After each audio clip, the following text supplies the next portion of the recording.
وہ خط جو مرنے کے بعد کھولا گیا۔ ایک عام دکاندار اپنی زندگی میں خاموش رہا، مگر اس کے گھر سے ایک صندوق نکلا جس میں درجنوں خطوط تھے۔ ہر خط میں چھپی تھی کسی کی کہانی۔ حقیقت جان کر پورا خاندان حیران رہ گیا۔ بسم اللہ الرحمن الرحیم۔ کبھی کبھی کسی انسان کی زندگی کا سب سے بڑا راز اس کی زبان پر نہیں ہوتا، بلکہ کسی ایسی چیز میں چھپا ہوتا ہے جسے دیکھ کر ہر شخص سمجھتا ہے کہ یہ معمولی سی چیز ہے۔ ایک پرانا صندوق، ایک بند لفافہ، ایک چھوٹی سی چابی، یا کسی کتاب کے اندر رکھا ہوا ایک کاغذ۔ لیکن جب وہ چیز برسوں بعد کھلتی ہے تو انسان کو معلوم ہوتا ہے کہ جس شخص کو وہ بہت اچھی طرح جانتا تھا، اس کی زندگی کا ایک ایسا پہلو بھی تھا جس سے وہ بالکل بے خبر تھا۔ آج کی کہانی بھی ایک ایسے ہی شخص کی ہے جس نے اپنی پوری زندگی خاموشی سے گزاری۔ وہ نہ کوئی مشہور عالم تھا، نہ کوئی دولت مند آدمی، نہ لوگوں کے درمیان اپنی نیکیوں کا ذکر کرنے والا۔ وہ ایک عام سا دکاندار تھا جو صبح دکان کھولتا، شام کو گھر واپس آتا، اپنی بیوی بچوں کے ساتھ وقت گزارتا اور خاموشی سے اپنی زندگی گزار دیتا۔ لیکن اس کے انتقال کے بعد اس کے گھر سے ایک ایسا صندوق نکلا جس نے پورے خاندان کو حیران کر دیا۔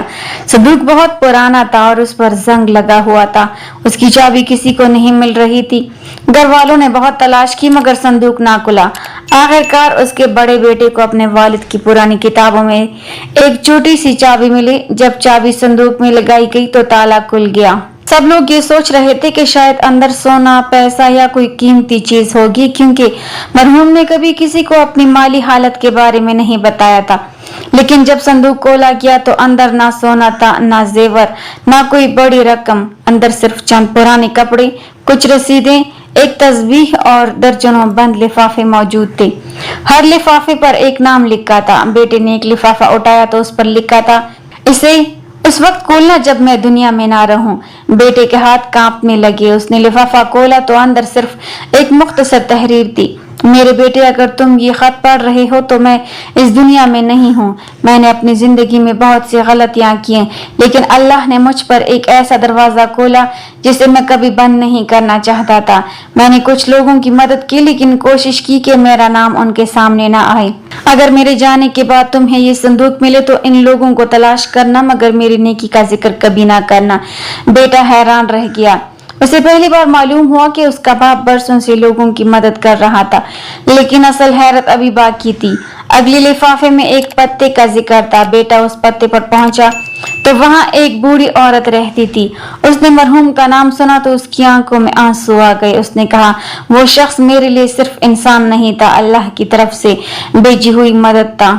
بیٹے نے پوچھا، میرے والد نے آپ کے لیے کیا کیا تھا؟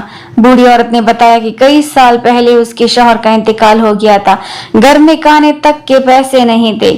ہر مہینے کے شروع میں کوئی شخص خاموشی سے راشن کا سامان دروازے پر رکھ جاتا تھا۔ اسے کبھی معلوم نہیں ہوا کہ وہ کون ہے۔ بیٹا خاموش ہو گیا۔ پھر اس نے اگلا لفافہ کھولا۔ اس میں ایک یتیم بچوں کے گھر کا پتہ تھا۔ وہاں پہنچنے پر معلوم ہوا کہ مرحوم برسوں سے ان بچوں کی فیس ادا کرتے رہے تھے، لیکن انہوں نے کبھی اپنا نام ظاہر نہیں کیا۔ پھر ایک اور لفافہ کھولا گیا جس میں ایک بیمار شخص کا ذکر تھا۔ معلوم ہوا کہ اس کے علاج کے اخراجات بھی وہی اٹھاتے رہے تھے۔ بیٹا ایک ایک لفافہ کھولتا گیا اور ہر لفافے کے ساتھ اسے اپنے والد کا ایک نیا چہرہ نظر آتا گیا۔ وہ شخص جسے وہ ہمیشہ ایک عام سا دکاندار سمجھتا تھا، حقیقت میں اپنی استطاعت کے مطابق نہ جانے کتنے لوگوں کی زندگی آسان کر رہا تھا۔ آخر میں صندوق کے سب سے نیچے ایک سرخ لفافہ رکھا تھا۔ اس پر صرف اتنا لکھا تھا، یہ خط میرے بیٹے کے لیے نہیں، میرے رب کے لیے ہے۔ بیٹا چند لمحوں تک اسے دیکھتا رہا، پھر اس نے لفافہ کھولا۔ اندر لکھا تھا، اے میرے اللہ، اگر میری کوئی نیکی تیرے ہاں قبول ہوئی ہو تو اسے میرے لیے ذخیرہ بنا دینا۔ میں نے یہ کام لوگوں کی تعریف کے لیے نہیں کیے، اگر لوگوں نے مجھے اچھا سمجھا تو یہ ان کا گمان ہے۔ تو میرے دل کی حقیقت جانتا ہے، میری کوتاہیوں کو معاف کر دینا اور میرے چھپے ہوئے اعمال کو میرے لیے قیامت کے دن رحمت بنا دینا۔ یہ پڑھ کر بیٹا پھوٹ پھوٹ کر رونے لگا۔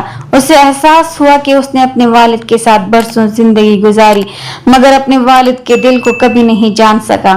اس دن اس نے فیصلہ کیا کہ وہ اپنے والد کی نیکیوں کو شہرت نہیں بنائے گا بلکہ ان کے ادھورے کام مکمل کرے گا۔ اس نے صندوق دوبارہ بند کیا اور اپنے گھر لے آیا، لیکن اس سے پہلے اس نے تمام لفافوں میں موجود لوگوں کی مدد جاری رکھنے کا عہد کر لیا۔